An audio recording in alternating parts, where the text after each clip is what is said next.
Bonjour à tous.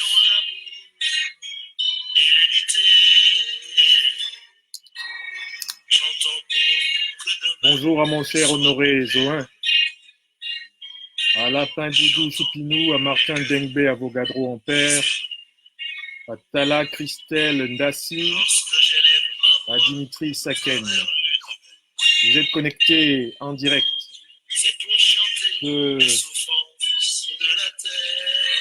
mes chaînes Facebook et YouTube pour le premier point d'actualité politique du jour, consacré à la tragédie en cours à la prison centrale de Kondengui Yaoundé au Cameroun, le goulag du despote satrapique Paul Biya qui explose. Je vous souhaite la bienvenue à cette vidéoconférence.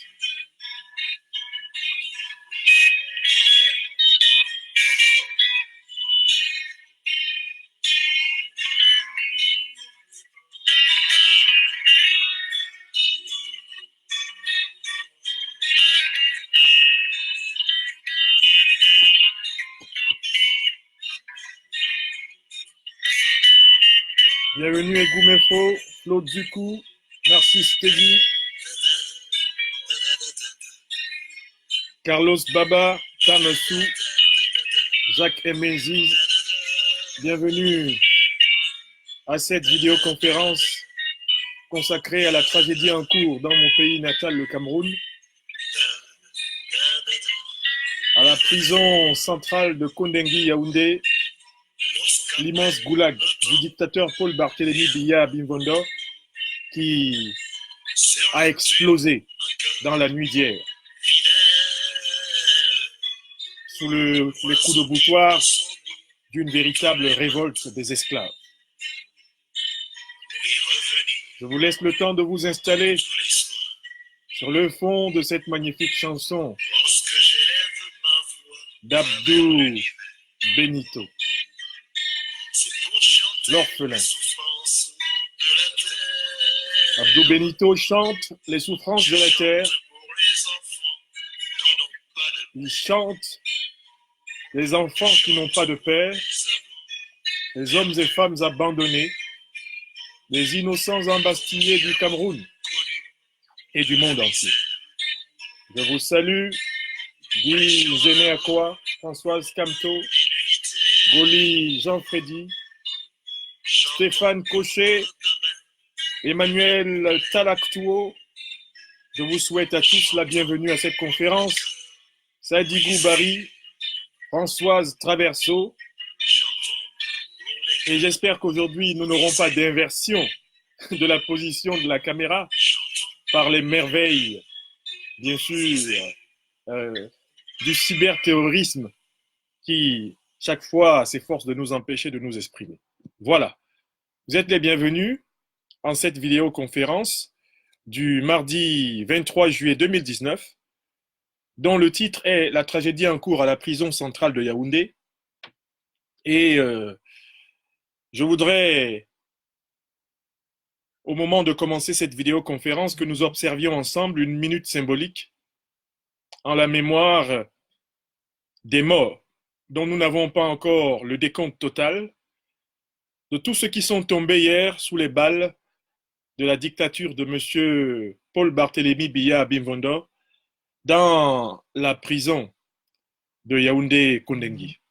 Je voudrais qu'on observe symboliquement une minute de silence sur ces victimes de plus, ces victimes de trop, de la barbarie qui tient en otage mon pays natal.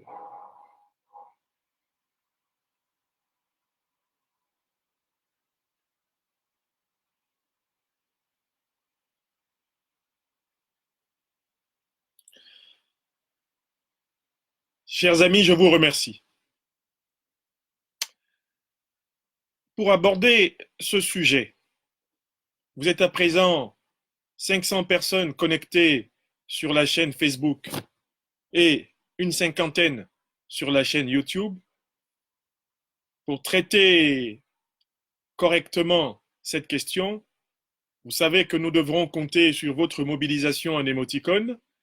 Vous savez que nous devons compter sur le nombre de partages que vous ferez, car, comme je le dis traditionnellement, le succès de cette communication par la voie cybernétique est le succès du peuple international des citoyens. Défendant la liberté d'expression, de pensée, d'association, défendant les espérances légitimes des peuples comme jamais avant dans l'histoire humaine.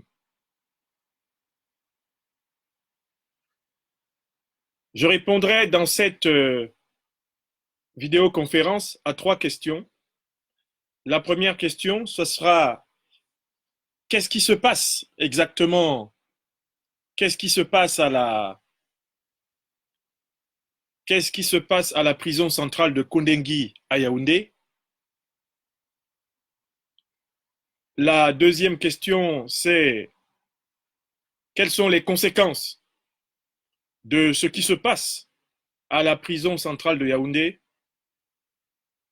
Et la troisième question à laquelle je m'efforcerai de répondre est celle de savoir comment le peuple camerounais peut-il espérer se tirer d'affaire avec la succession de tragédies qui s'accumulent, qui s'amoncellent sur sa tête, et notamment sur les Camerounais les plus vulnérables, ceux qui sont aujourd'hui pris immédiatement en otage alors qu'ils sont innocents dans les prisons que j'appelle donc le goulag national du despote Paul Biya. Nous répondrons à ces 3 questions dans l'esprit de responsabilité et de lucidité que vous nous connaissez et qui nous vaut depuis de longues années votre confiance. Commençons par la première question. Qu'est-ce qui se passe exactement depuis hier à la prison centrale de Kondengui à Yaoundé? Il se passe depuis hier à la prison centrale de Kondengui qu'une large partie des détenus de cette prison, notamment les prisonniers politiques, originaires du Cameroun anglophone et du Cameroun francophone, entassés dans cette prison, se sont rassemblés hier dans la cour centrale de cette prison pour demander, premièrement, l'amélioration immédiate de leurs conditions de vie, chose qui relève de la responsabilité immédiate du gouvernement camerounais et notamment du ministre de la Justice, qui est le ministre de tutelle gérant le système pénitentiaire. Et il me semble que le ministre de la Justice du régime de M. Paul Biya serait un certain maître Jean de Dieu Momo, dont nous dirons un mot tout à l'heure. La deuxième revendication qui a émané du fond de la prison la plus importante du Cameroun, elle a consisté de la part des prisonniers politiques à demander, à exiger que la liberté leur soit immédiatement rendue, car la plupart d'entre eux, voire la totalité d'entre eux, soit n'ont bénéficié jusqu'à ce jour d'aucun véritable procès, soit alors, au contraire, ont malheureusement bénéficié d'un procès au forfait, de procès bâclé, de procès kafkaïen, ne respectant ni la procédure pénale, la procédure judiciaire camerounaise, ni les principes généraux du droit international des personnes et des prisonniers. Telle était la seconde revendication.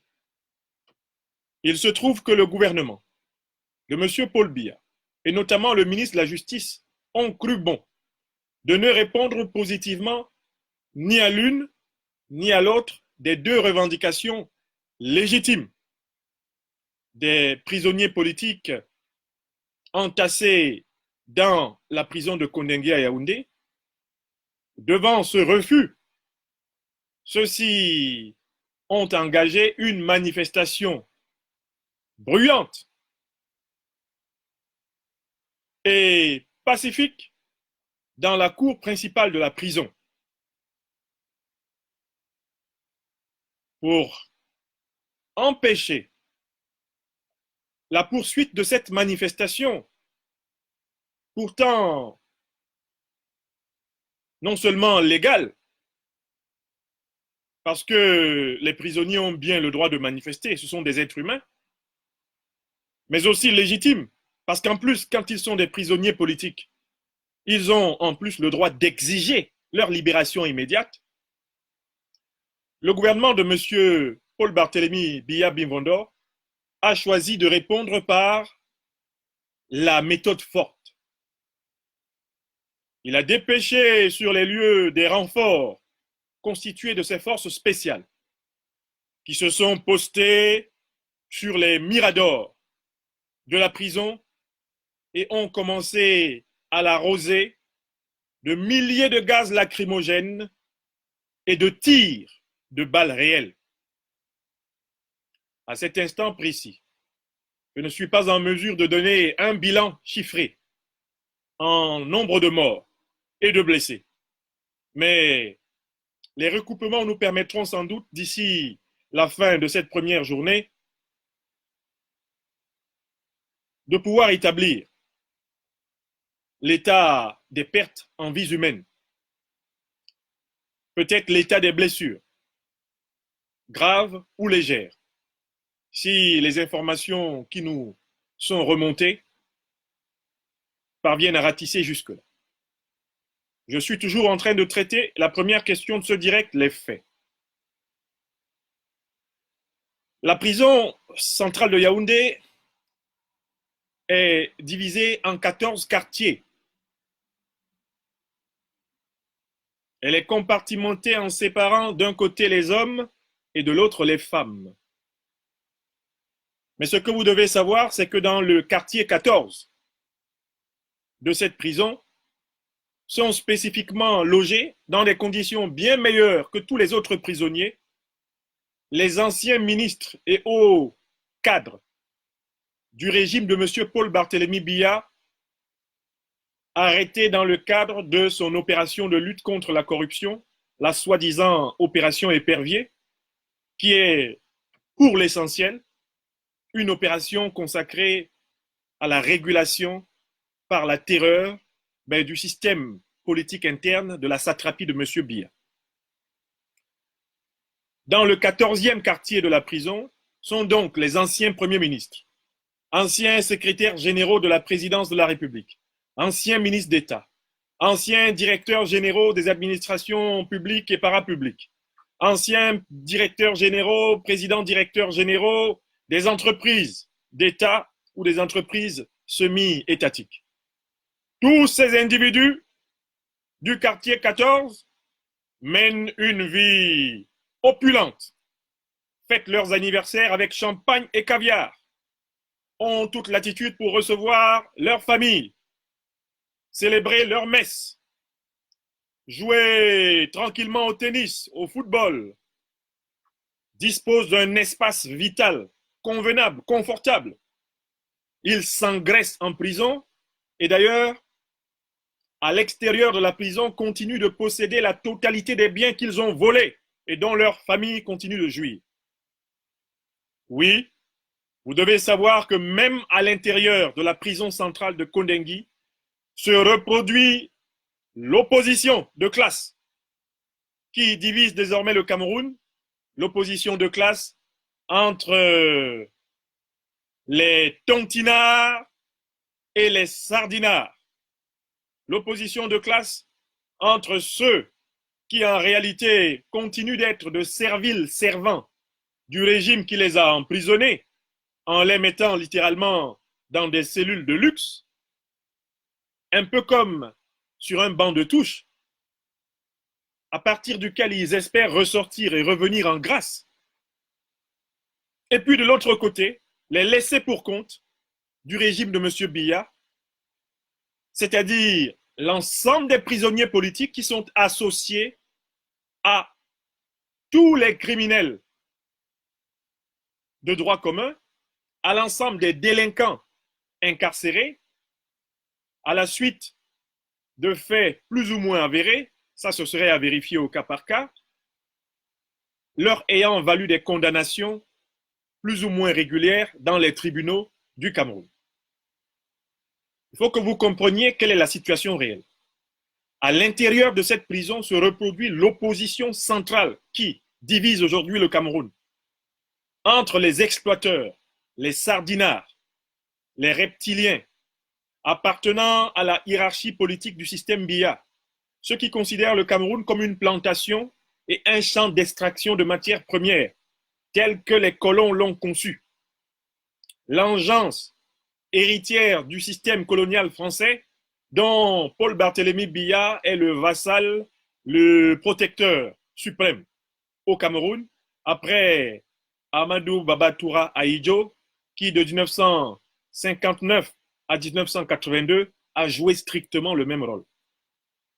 De l'autre côté, le peuple des Tontinards et notamment de l'élite de la révolution citoyenne camerounaise rassemblée autour du président élu du peuple camerounais, le professeur Maurice Kamto, l'élite résistante du Cameroun anglophone, avec Ayoub Tabé, Mancho Bibixi et tous les autres grands noms de la résistance anglophone, tout ce monde-là, prisonnier politique, est mélangé donc, je le rappelle, avec les délinquants condamnés dans les tribunaux du Cameroun pour fait de banditisme, pour fait de crimes, pour fait de vol à main armée, etc.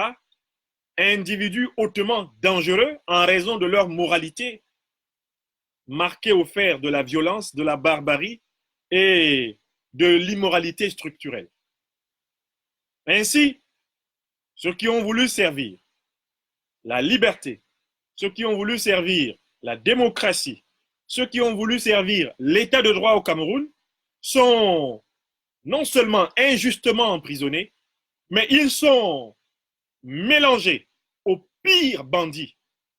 J'ajoute qu'il y a une autre population extrêmement dangereuse avec laquelle on mélange les honnêtes défenseurs de la liberté, de la démocratie et l'état de droit au Cameroun dans cette prison de Kondengui.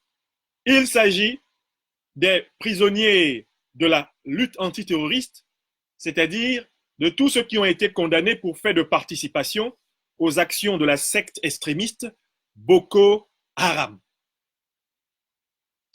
Je vous décris tout cela pour que vous compreniez le cocktail Molotov que constitue cette prison. Mais je ne saurais achever la description de cette prison sans entrer dans des détails concrets, des détails matériels de cette prison. La première chose que vous devez savoir, Camerounaise, Camerounais, qui m'écoutez, Africains qui m'écoutez, amis du Cameroun qui m'écoutez, vous devez savoir que cette prison de Kondengui Yaoundé a été conçue à l'origine pour 2000 places. 2000 places. 2000 places. Et vous devez savoir qu'en ce jour du 19 juillet, en ce jour du 23 juillet 2019, on dénombre dans cette prison plus de 6000 personnes incarcérées. C'est-à-dire une saturation de pratiquement 300%. La prison est faite pour 2000 places et aujourd'hui, la prison se retrouve avec 6000 personnes incarcérées. Une prison qui est faite pour 2000 lits et dans laquelle on ajoute plus de 4000 personnes supplémentaires. Est-ce qu'il s'agit encore d'une prison? C'est-à-dire d'un lieu de rééducation, d'un lieu de réinsertion, ou en tout cas d'un lieu dans lequel des êtres humains sont supposés vivre une condamnation. Je vous ai fait la description de la population de cette prison. Les prisonniers de luxe qui bénéficient au quartier 14 de toutes les latitudes, le tas de prisonniers mis dans les cellules de droit commun dans lequel on va retrouver les prisonniers politiques, on va retrouver les délinquants, ceux qui ont commis des délits, et on va retrouver les criminels, ceux qui ont commis des crimes de droit commun. Vous comprenez que d'un point de vue matériel, vous comprenez que d'un point de vue humain, d'un point de vue psychologique, d'un point de vue hygiénique, d'un point de vue sanitaire, cette prison, dans ces conditions de saturation et dans ces conditions d'injustice et dans ces conditions de discrimination, vous comprenez que cette prison soit en réalité une bombe à retardement. Je l'ai déjà dit et je le répète. Si vous voulez vérifier le degré d'humanité d'un pays quelconque en ce monde, il y a 5 endroits que vous devriez visiter pour voir comment on y traite les êtres humains. Ces endroits sont l'école, le tribunal, l'hôpital, la prison. La prison, c'est très important. Et j'ajouterais volontiers que le 5e endroit dans lequel on peut vérifier le degré d'humanité, effectivement, des êtres humains, c'est aux frontières de leur territoire, là où ils accueillent des étrangers.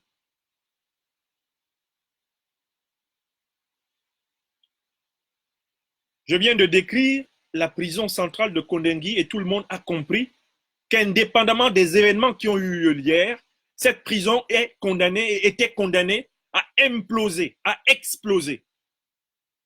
Parce que dans cette prison, les êtres humains sont traités moins que des animaux d'élevage. Dans cette prison, les êtres humains sont physiquement agressés, brutalisés, violés, violentés, abrutis, vidés, rendus malades. Dans cette prison, les êtres humains sont brimés, menacés, angoissés, déprimés, défoncés, vidés de tout désir de vie, zombisés. Dans cette prison, les êtres humains qui entrent sont menacés de contracter la plus grande haine de la société humaine qui les a embastillés. Quand vous êtes innocent et que l'on vous emprisonne dans une telle prison, non seulement le sentiment d'injustice que vous ressentez est infini, mais en plus, lorsque vous êtes coupable, la haine de ceux qui vous condamnent se développe encore plus parce que vous découvrez qu'ils ne sont pas meilleurs que vous. C'est donc, Kondengui est une prison comme toutes les autres prisons du Cameroun, surpeuplées. Ce sont des lieux de fabrication de la colère, de la haine, de la noirceur, de la désespérance la plus profonde des êtres humains.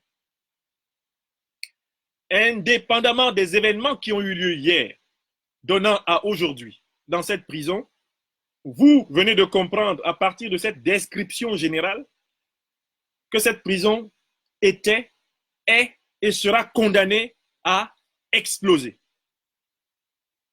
Car cette prison est très clairement l'expression de l'inhumanité du régime camerounais. L'expression de l'inhumanité de la société camerounaise actuelle.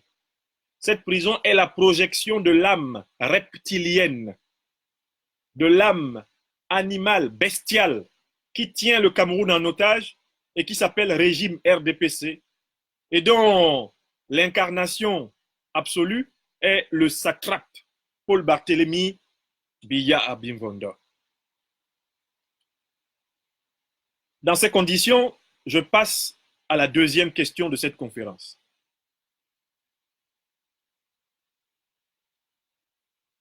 Les événements que je viens de relater, avec le contexte dans lequel ils se sont déroulés, qu'est-ce que ces événements nous indiquent de la situation de la crise politique au Cameroun? D'abord, ces événements nous indiquent, j'ai relevé 5 leçons importantes. Première leçon importante, ces événements nous indiquent que paradoxalement, les Camerounais les plus libres aujourd'hui du Cameroun sont ceux qui sont emprisonnés à Kondengui. Pourquoi? Parce que alors qu'ils sont au contact direct de la brutalité la plus sauvage du régime de M. Paul Barthélemy Biya, ces Camerounais sont capables de se révolter.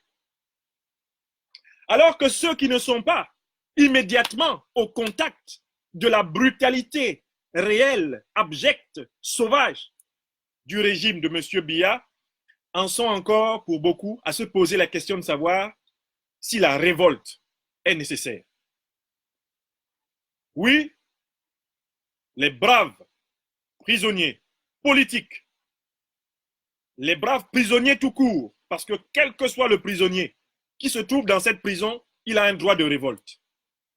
Il a un droit de révolte, qu'il soit coupable de quelque chose ou qu'il soit innocent. Pourquoi? Parce que le traitement réservé aux hommes dans cette prison est un traitement inhumain et parce qu'un État, un gouvernement qui traite ainsi ces prisonniers mérite leur insubordination, leur désobéissance et leur résistance. Il n'est pas digne de garder des prisonniers, il n'est pas digne de condamner, il n'est pas digne de pénaliser celui qui n'est pas exemplaire. Je recommence. Les prisonniers de Kondengui, paradoxalement, montrent qu'ils sont aujourd'hui les Camerounais les plus libres. Pourquoi? Parce qu'alors qu'ils sont au contact direct de la brutalité la plus abjecte du régime de M. Paul Barthélemy Biya, ils ont le courage, l'énergie de se dresser du haut de leur corps endolori, de leur corps brutalisé, de leurs âmes complètement affamés, défoncés, massacrés. Ils ont la force, l'énergie sublime de dire non à la dictature. Et ils ont le droit de dire non, qu'ils soient coupables ou innocents, ces prisonniers, parce que le régime de M. Biya les traite de façon inhumaine. La prison, selon la loi officielle camerounaise, la loi de la République, la prison n'est pas un lieu de maltraitance, mais un lieu de privation de la liberté. La prison n'est pas un lieu de torture, mais un lieu de privation de la liberté. La prison n'est pas un lieu de sous-alimentation, de malnutrition, mais un lieu de privation de la liberté.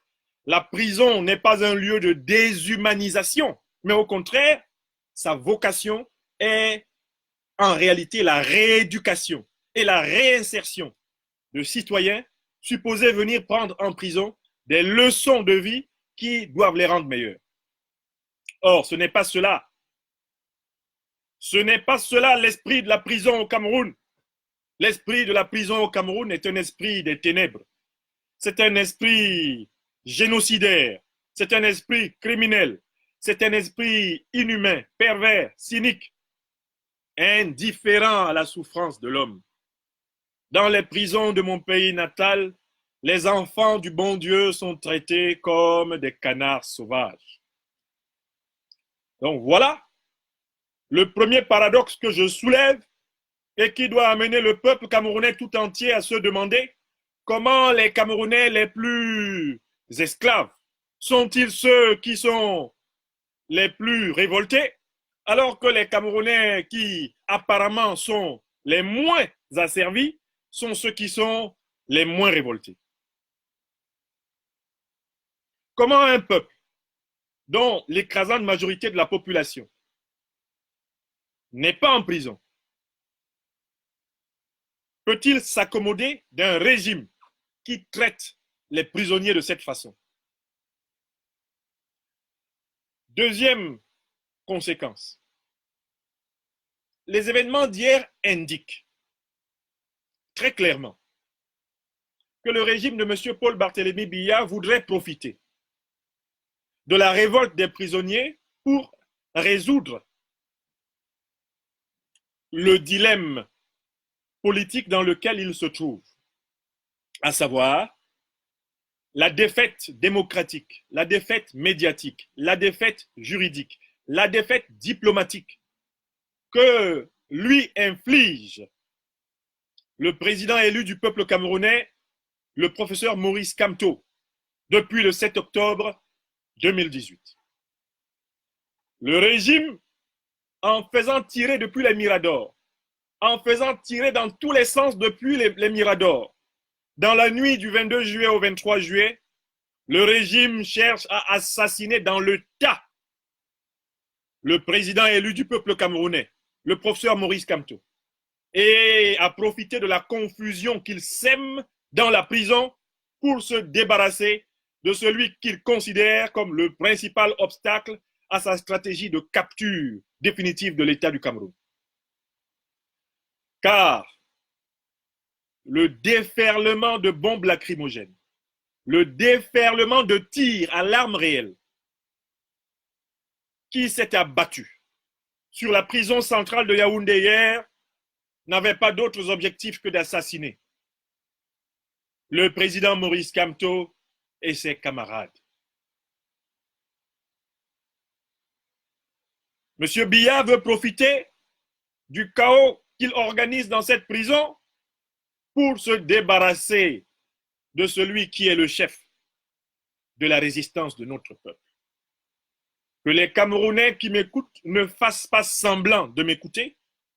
Cela veut bien dire que si nous voulons que le président Maurice Kamto survive, eh bien notre peuple doit se dresser sur tout le territoire national comme un seul homme pour mettre fin à ces goulags et mettre fin à ce régime. Ceux d'entre nous qui ne perçoivent pas la nécessité de cette mobilisation seront co-responsables par leur passivité de la disparition de nos frères et sœurs embastillés. Leur sang rejaillira sur la tête de chacune et de chacun d'entre ceux qui ne se seront pas mobilisés pour défendre ceux qui sont en prison pour que nous soyons libres. Troisième conséquence des événements d'hier à Kondengui, prison centrale de Yaoundé. Nous constatons de manière de plus en plus claire que le régime satrapique de M. Biya est en train de perdre complètement le contrôle de la situation. Les images qui nous parviennent des événements de Yaoundé montrent un régime complètement aux abois.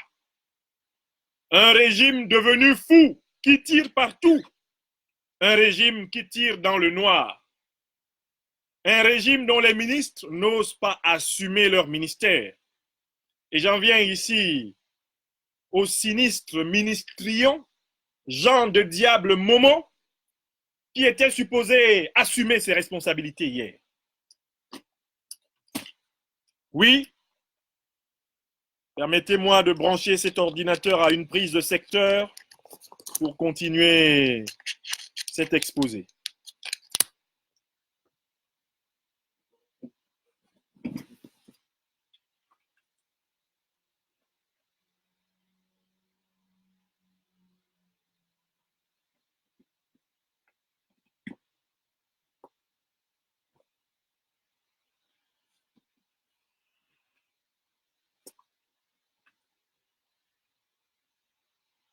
Voilà, chers amis, je vous remercie.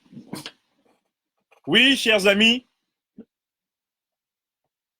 la révolte des prisonniers d'hier à Kondengui est partie d'une demande faite au ministre de la Justice afin qu'il vienne répondre d'abord des conditions de vie matérielles inhumaines dans lesquelles les prisonniers de Kondengui se trouvaient. Le sinistre ministrion Jean de Diable Momo, qui consacre le plus clair de ses journées à écrire des textes cousus, des plus graves, des pires fautes d'orthographe, de grammaire, de syntaxe, de logique et même de rhétorique qu'un ministre de la Justice du Cameroun ait jamais pondu de toute l'histoire de ce pays. Cet individu n'a pas eu, pour ainsi dire, les couilles de se rendre à la prison centrale de Kondengui et de répondre à la situation d'urgence à laquelle il avait affaire. Jean de Diable Momo, véritable poltron, ministre pour rien, et par conséquent ministrion et ministrien, cet individu n'est pas allé assumer ses responsabilités de soi-disant ministre délégué à la justice. Le gouvernement camerounais, toute la nuit d'hier donnant aujourd'hui, a fui les alentours de la prison centrale de Yaoundé, incapable de venir assumer ses responsabilités. L'expérience nous montre que hier, Paul Biya a immédiatement sonné les forces spéciales de sa milice tribale. Ce sont ces forces spéciales qui immédiatement sont venues combattre avec des armes à balles réelles des prisonniers manifestants aux mains nues. Dans un pays dont le gouvernement maîtrise la situation, la réaction des forces de l'ordre est une réaction non seulement proportionnelle à la menace, mais graduelle. L'administration pénitentiaire d'abord, qui garde les prisons, est la première à réagir. Ensuite, peuvent réagir ce qu'on appelle les forces de première catégorie, c'est-à-dire la police. Lorsque la police est débordée, peuvent réagir les forces de seconde catégorie, la gendarmerie. Lorsque la gendarmerie est débordée, peuvent alors réagir les forces de troisième catégorie, c'est-à-dire l'armée, les militaires en particulier, et notamment, éventuellement, à ce moment, des forces spéciales. Mais qu'a-t-on vu hier à Kondengui? Ce qu'on a vu hier à Kondengui, c'est qu'au moindre trouble à ce qu'il considère comme l'ordre public, le régime envoie immédiatement les forces de troisième catégorie, il envoie immédiatement sa milice tribalo-ethnique, logée dans la garde présidentielle, logée dans le bataillon d'intervention rapide, logée à l'intérieur de la sécurité militaire et dans les renseignements généraux. Ce sont ces tontons macoutes du régime Biya qui se précipitent avec des armes de guerre lourdes pour tirer à vue sur des êtres humains, comme s'il s'agissait de lapins dans une chasse à la cour. Il s'agit là de la troisième conséquence qu'il faut tirer des événements de Yaoundé, l'échec total du gouvernement de M. Paul Barthélémy Biya pour administrer le peuple camerounais comme un peuple de personnes humaines.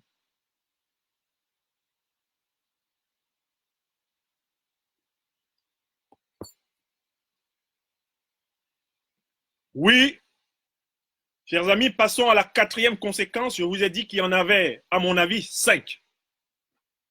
La quatrième conséquence des événements d'hier, donnant à aujourd'hui, c'est que l'on peut prévoir que les événements qui se déroulent à la prison centrale de Kondengui sont le signe avant-coureur d'événements exactement similaires qui se dérouleront si rien n'est fait pour desserrer l'étau infect criminel sur le peuple camerounais, eh bien dans toutes les autres prisons centrales du pays et même dans les prisons secondaires, car elles sont toutes pratiquement dans un état similaire, dans un état analogue. Oui, peuple camerounais, les événements de Kondengui à Yaoundé annoncent inéluctablement les événements futurs de Nouvelle. À Douala, les événements futurs des prisons de Maroua, de Garoua, de Ngaoundéré, de Bamenda, de Bolova, de Bafoussam, de Bouéa ou de Bertois. Je vous le dis en vérité. Puisque ce sont les Camerounais emprisonnés qui sont les Camerounais paradoxalement les plus libres, je peux dire, sans risque de me tromper, que la liberté du peuple camerounais viendra probablement des prisons du peuple camerounais. Si M.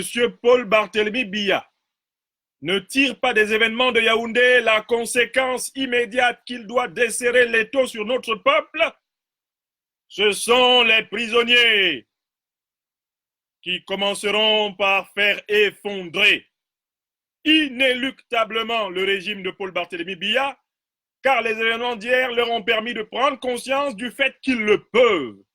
Yes, they can. Oui, ils le peuvent. Hier, ils l'ont montré et le monde entier l'a vu. Les prisonniers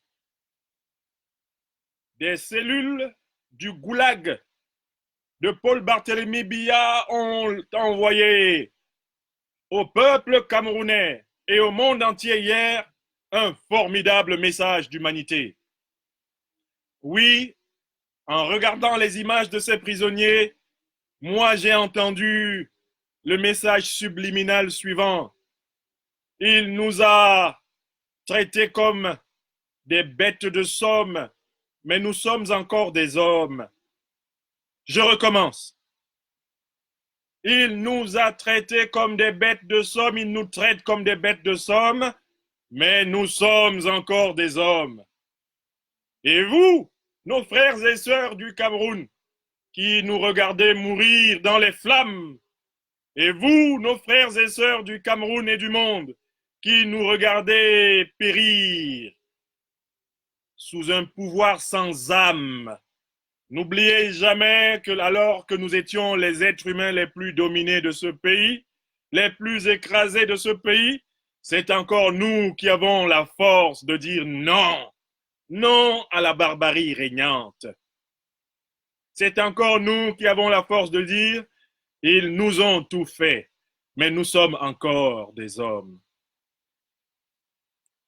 N'oubliez pas que c'est nous que vous abandonnez à la barbarie de ce régime qui avons encore le pouvoir de vous dire, vous, nos frères et sœurs de l'extérieur, qui peinez à vous soulever contre ce régime abject, c'est nous qui avons encore la force de vous dire, vous avez peur, mais vous n'êtes même pas confrontés directement aux monstres. Nous, nous sommes confrontés directement aux monstres, mais nous n'avons plus peur. Je recommence. Vous qui êtes à l'extérieur, vous qui n'êtes pas directement confrontés aux monstres, vous avez encore peur. Mais nous qui sommes dans la gueule du monstre, nous qui sommes dans les mains du monstre, nous n'avons même plus peur.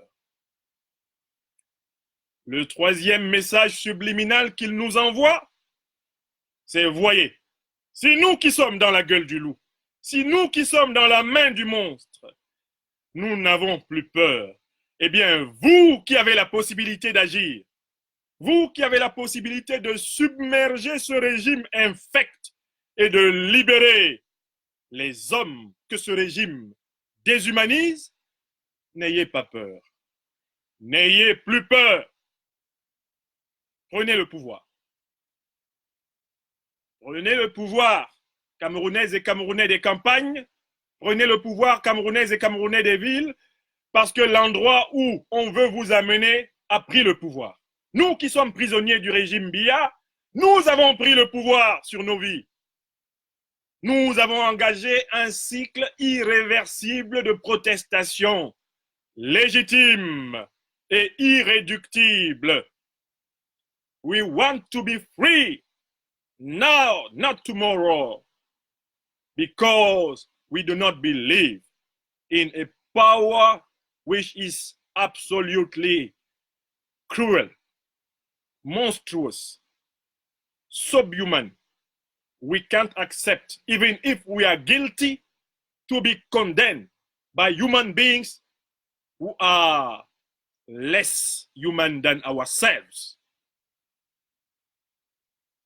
Voilà les messages subliminaux, voilà les messages profonds qui émanent de la prison centrale de Yaoundé. Et ces messages, vous les entendrez bientôt émaner de toutes les prisons centrales de ce pays, de toutes les entrailles de ce pays, où des hommes sont traités moins que des bêtes de somme, va monter le formidable cri parti de Kondengui. Et c'est ce cri qu'il faut capter, qu'il faut habiter, qu'il faut entendre. C'est par ce cri qu'il faut se laisser inspirer pour agir et prendre le pouvoir. Peuple souverain du Cameroun. On vous menace de vous jeter à Kondengui, mais les gens de Kondengui sont déjà libres. Soyez libres. La prison de Kondengui, faite pour 2000 hommes, avec 6000 hommes, est incapable de demeurer une prison. Toutes les prisons du Cameroun ne peuvent pas prendre tous les Camerounais. Le régime de M. Biya est incapable de faire face à 300 000 Camerounais mobilisés sur tout le territoire national et encore moins à 1 million de Camerounais. 1 million de Camerounaises et de Camerounais sortis sur tout le territoire national libèrent immédiatement le peuple camerounais de la dictature. Selon la loi que j'énonce depuis plusieurs années, de un homme armé contre 100 civils mobilisés.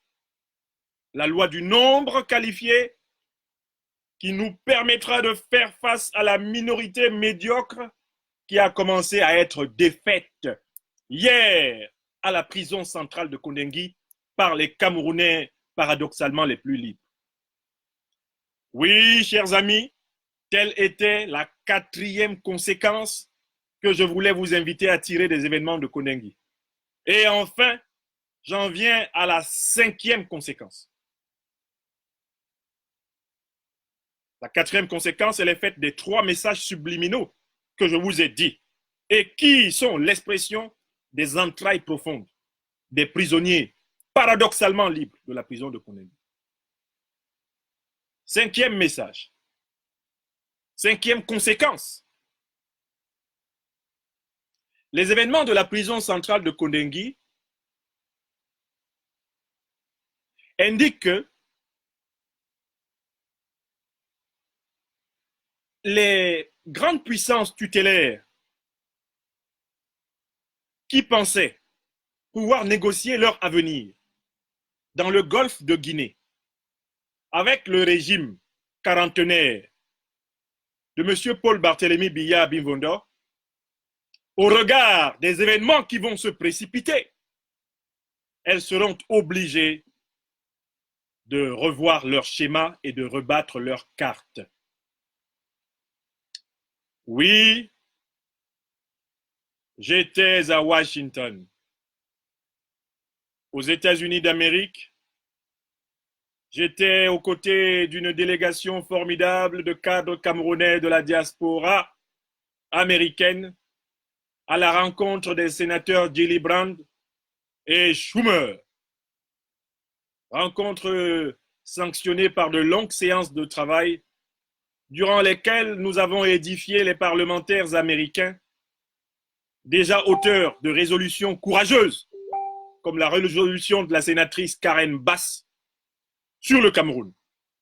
Nous les avons édifiés du fait que le dictateur Biya et tout son système et toute sa milice criminelle, logés dans la garde présidentielle, la sécurité militaire, le BIR, les renseignements généraux, étaient en train de perdre le contrôle de la situation et que si la puissance américaine, la puissance française, qui sont les principales puissances influentes par rapport au régime de M. Paul Barthélémy Biya au Cameroun, ne prenait pas la responsabilité de faire hâter l'ouverture du jeu politique camerounais, eh bien, le Cameroun deviendrait très rapidement une nation en proie à une guerre civile généralisée et terrible qu'il faut tout faire pour empêcher. Les événements de Kondengui à Yaoundé et la suite que ces événements annoncent nous annoncent une situation immaîtrisée que court désormais le Cameroun à court terme, à savoir son implosion généralisée qui ferait du Cameroun un territoire offert aux bandes armées concurrentes, aujourd'hui tapies dans l'ombre de la frontière centrafricaine, dans l'ombre de la frontière tchadienne, dans l'ombre de la frontière camerouno-nigériane qui s'étend, certains d'entre vous ne le savent peut-être pas, sur pratiquement 1600 kilomètres, dans l'ombre de la frontière congolaise et notamment dans l'ombre de la baie du Biafra. Nous avons décrit cette géopolitique fragile, délicate, et nous avons ajouté qu'au cœur du régime de M. Paul Barthélemy Biya, les clans de sardinards s'apprêtent à s'affronter.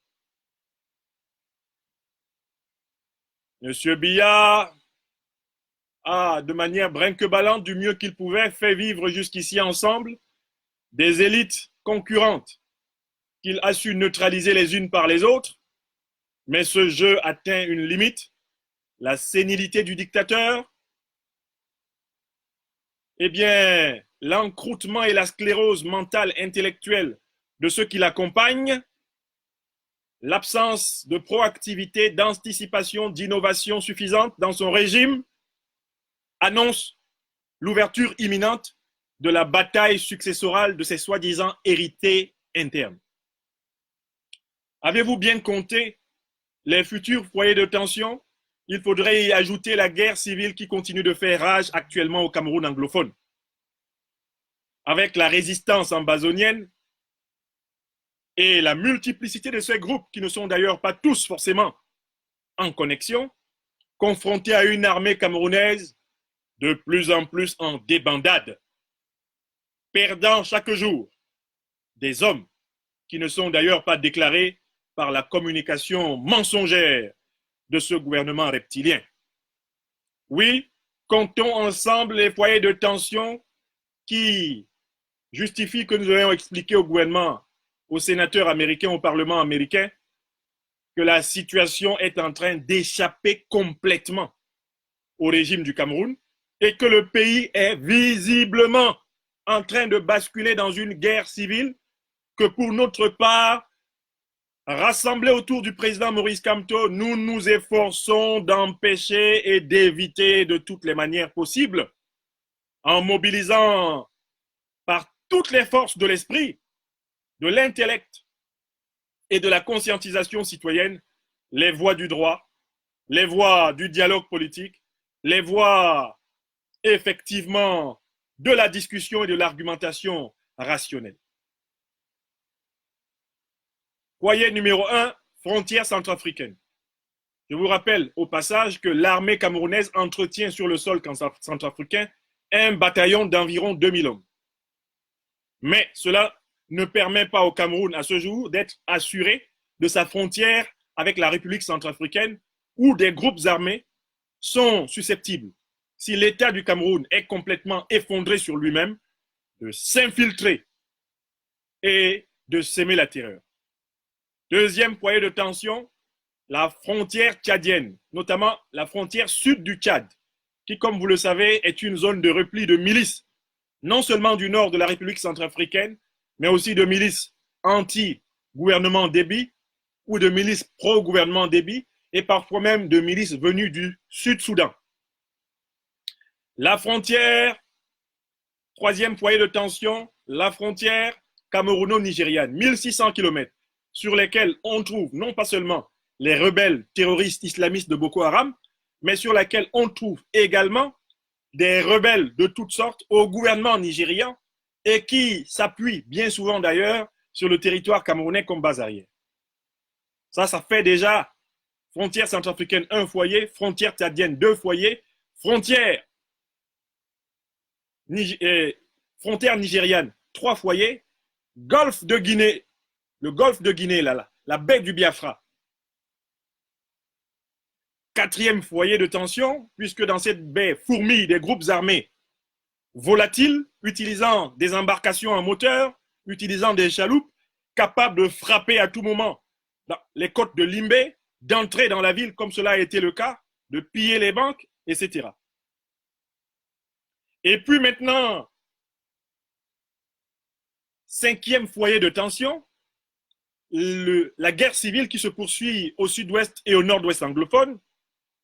Sixième foyer de tension, la guerre successorale qui se prépare entre les groupes armés du régime de M. Paul Barthélémy Biya, lui-même en état de sénilité, de dégénérescence physique avancée, passant d'avion médicalisé en avion médicalisé de jour en jour. C'est conscient de tout cela que le président Maurice Kamto a voulu régler le différend politique camerounais par la voie du droit national, du droit international et du dialogue politique. Parce qu'il ne veut pas que le Cameroun s'effondre sur le peuple camerounais. Le président Maurice Kamto n'est toujours pas entendu par le régime barbare de Paul Barthélémy Biya. Mais la conséquence 5 que je suis en train d'analyser devrait inciter la puissance française, et notamment au-dessus d'elle, la puissance américaine, à prendre conscience du fait que le régime Biya ne peut plus tenir la baraque.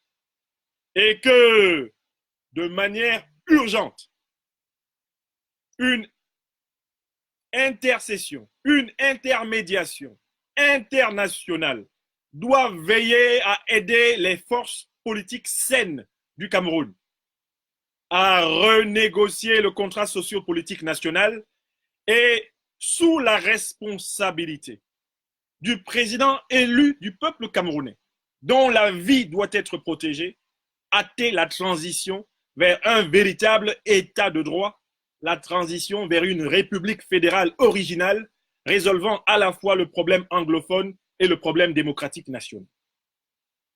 Ça, c'est la cinquième conséquence. Et ayant énoncé toutes ces conséquences, je voudrais maintenant conclure cette conférence sur la tragédie en cours à la prison de Kondengui Yaoundé. Ma conclusion est la suivante. Permettez-moi de boire un coup. Il fait anormalement chaud dans cette Normandie aujourd'hui même.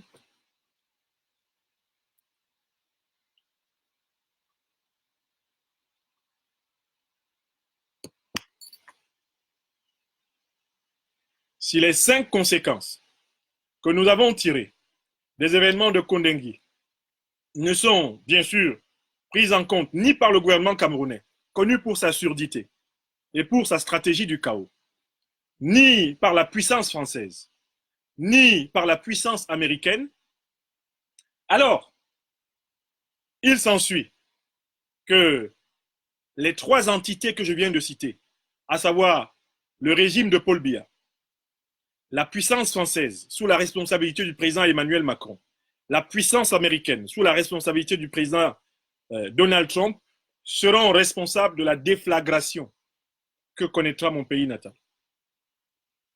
Il leur faudra assumer les millions de réfugiés qui partiraient du Cameroun à travers le Sahara, la Méditerranée, pour envahir les côtes sud de l'Europe.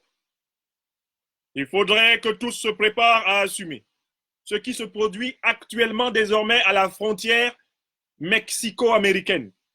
Car, chers amis, vous ne le savez peut-être pas, l'immigration sauvage, comme l'appellent les Occidentaux, d'Africains aux portes des États-Unis, elle se fait désormais à la frontière mexicaine, où les Camerounais constituent parmi les Africains qui tentent de forcer les barrières, les barbelés séparant les États-Unis du Mexique, les Camerounais constituent la plus grande population africaine.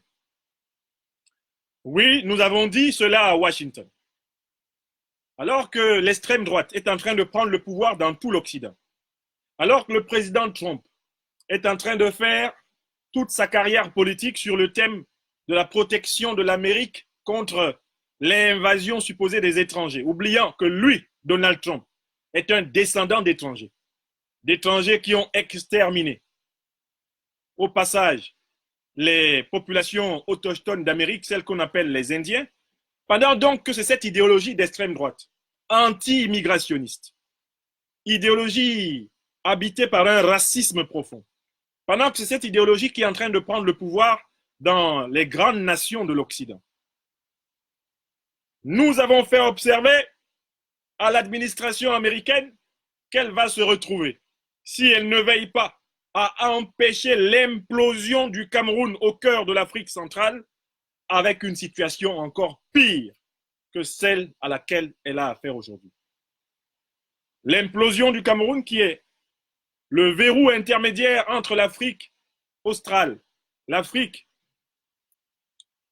centrale, l'Afrique de l'Ouest et l'Afrique du Nord, l'implosion du Cameroun entraînerait une déstabilisation géopolitique immense au milieu de l'Afrique et aux portes de l'Atlantique. Je conclus en disant ceci. La clé de l'émancipation, la clé de la paix, la clé de la liberté, la clé de la justice, la clé de l'accomplissement et de la prospérité du peuple camerounais ne se trouve pas dans les mains des États-Unis d'Amérique. Elle ne se trouve pas dans les mains de la France.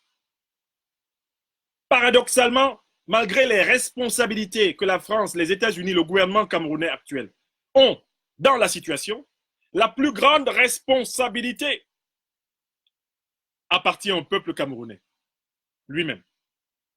La meilleure des libertés possibles, la meilleure des souverainetés possibles est celle qui est acquise par le peuple, pour le peuple. Les Camerounaises, les Camerounais doivent prendre conscience qu'ils ont le pouvoir. Et que c'est parce qu'ils croient que le pouvoir appartiendrait à Paul Biya, appartiendrait à la France ou aux États-Unis qu'ils ne l'exercent pas. Ils ont le pouvoir parce que par la force du nombre qualifié, ils peuvent le prendre à tout instant.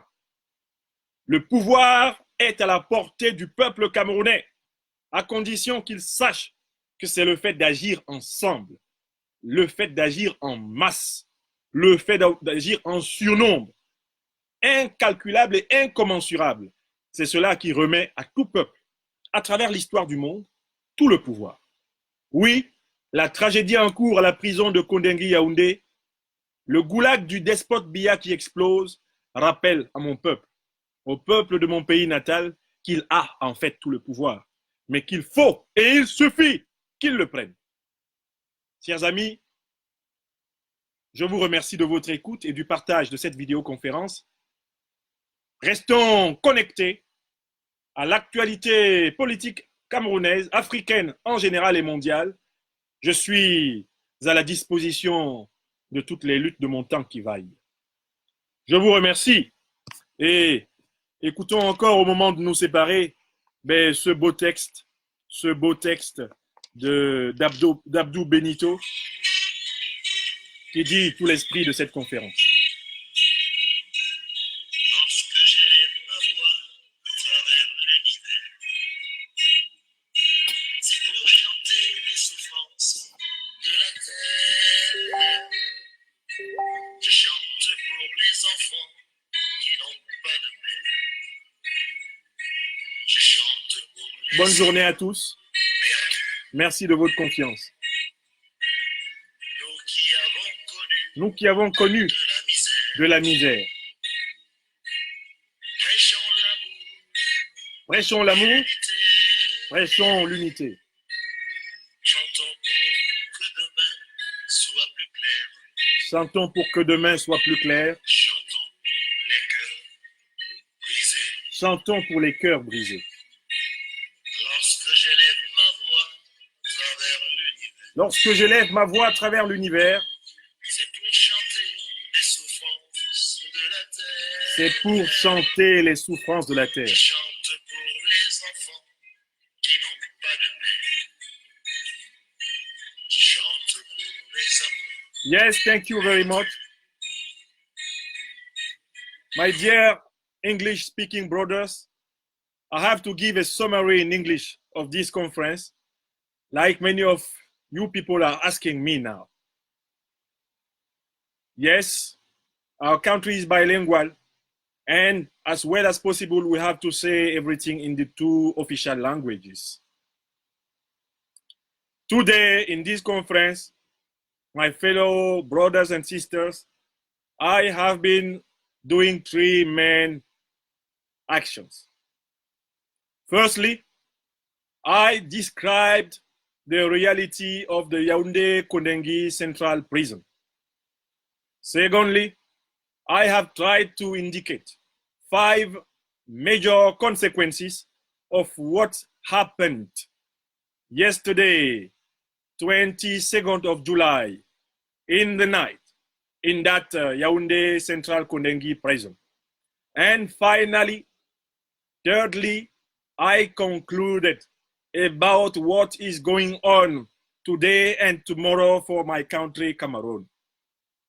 So let me enter a bit inside the 3 main items of this conference and to summarize them.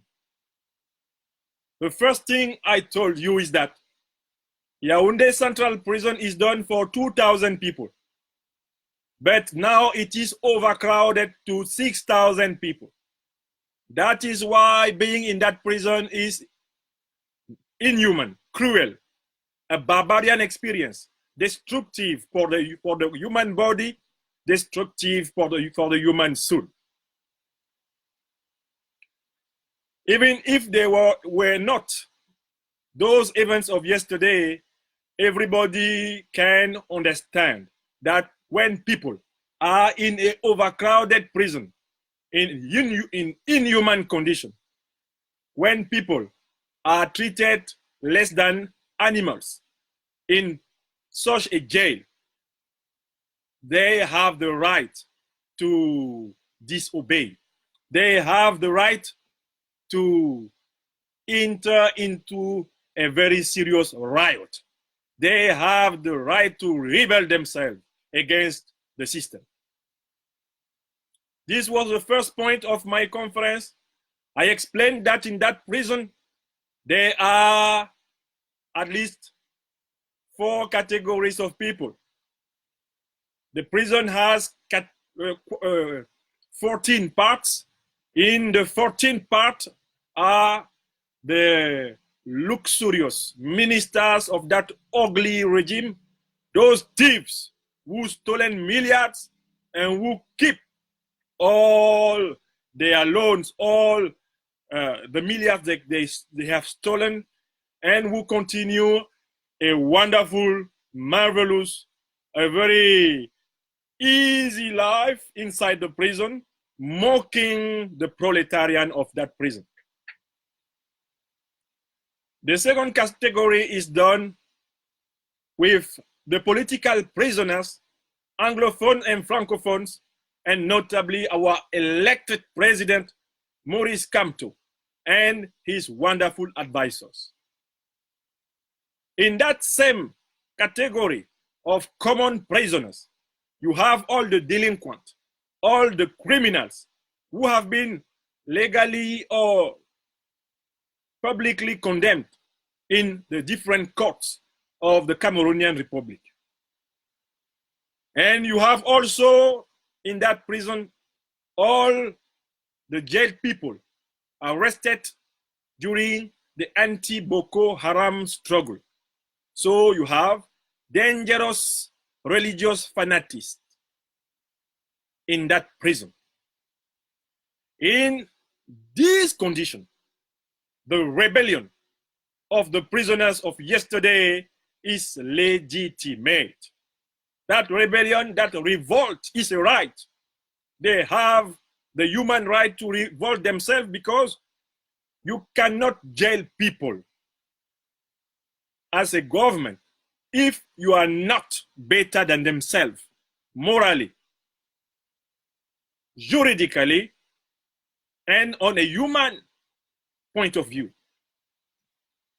In the second part of this conference, my dear brothers and sisters, I have been giving some consequences of what is happening in Kondengi, and I have I enumerated 5 main consequences.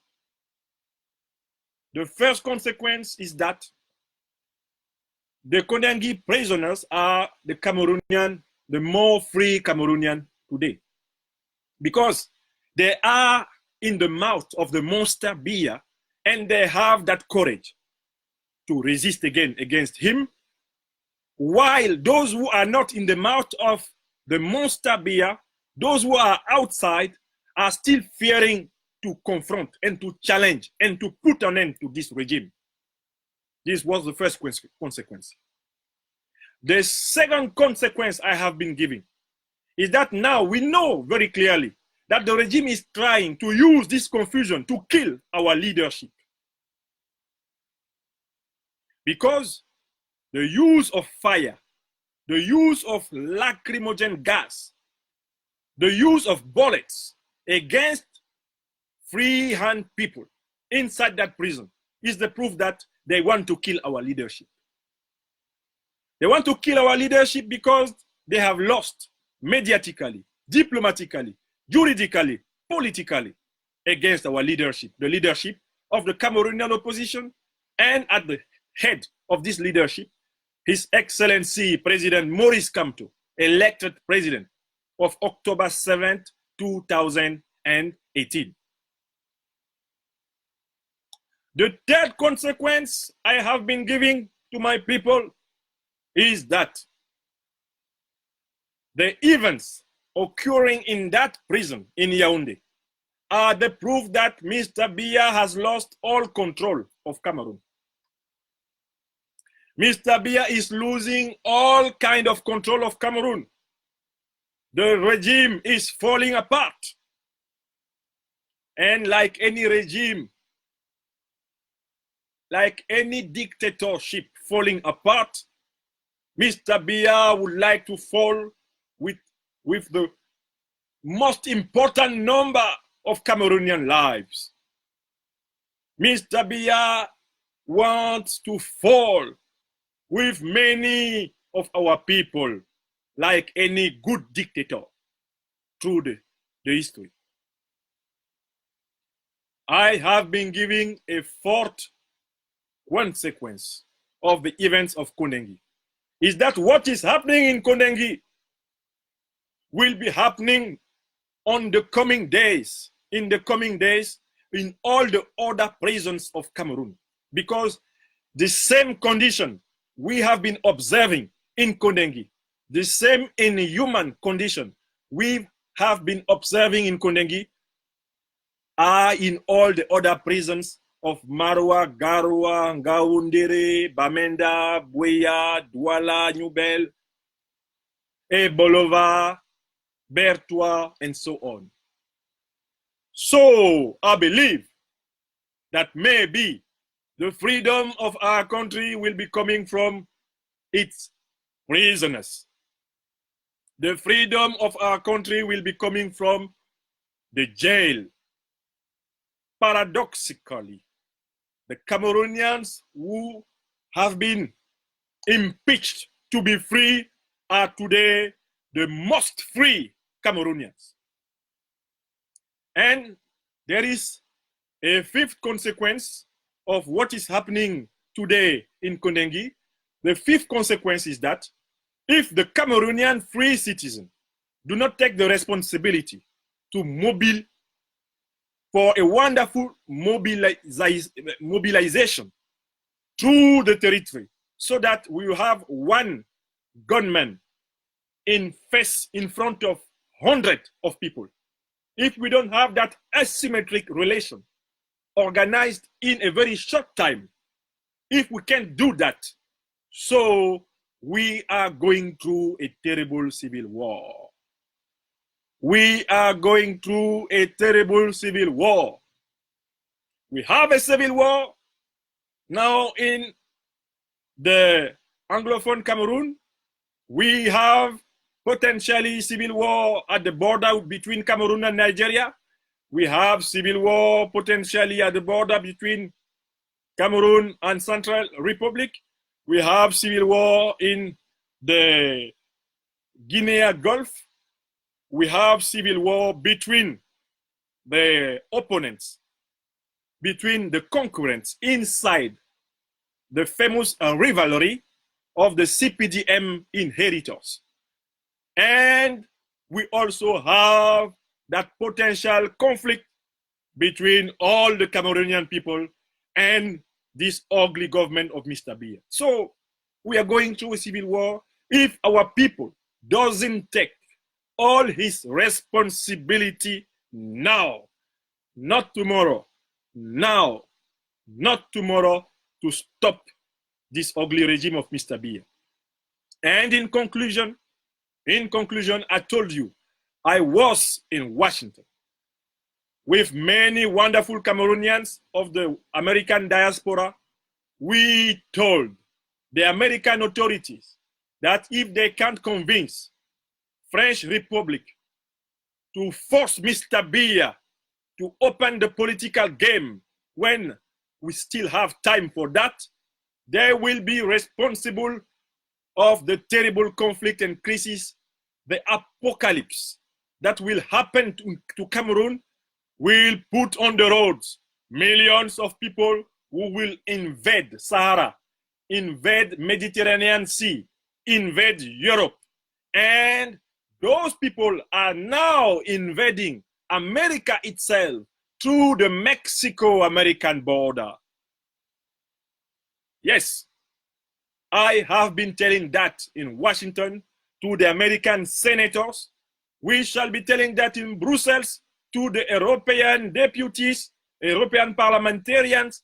We shall be saying that everywhere, if needed, to help for a peaceful resolution of the Cameroonian crisis and to protect as well as possible, as soon as possible, as urgently as possible, the Cameroonian lives.